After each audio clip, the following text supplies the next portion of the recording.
começar uma brincadeira chamada troca. Preciso de uma ajuda de vocês.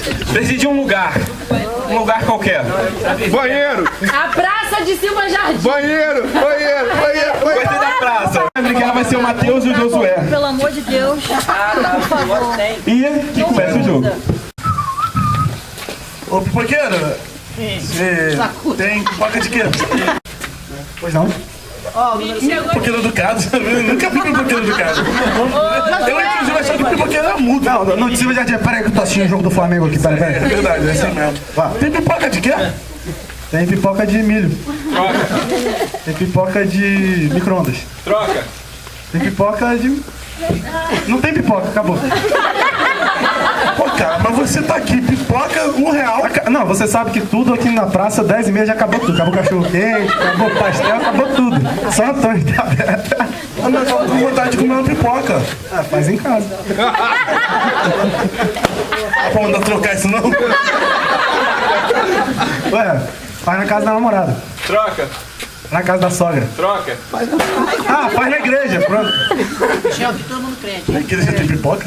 Eu vou ver. Não. Cara, por favor, você não tem mais nenhuma? Faz uma aí pra mim. Eu tô precisando, minha namorada, ela tá precisando de pipoca. Faço, eu posso até fazer, mas, pô, só tem que ligar o negócio de novo aqui, botar milho, olha, R$10. Troca. R$20. Troca. Um ticket de alimentação. Olha só, meu irmão, olha só, eu trabalho na prefeitura, eu não tenho ticket de alimentação. Bilhete único. Cara, também eu tenho Rio Card. Ticket de bandejão. Aceita Capivari?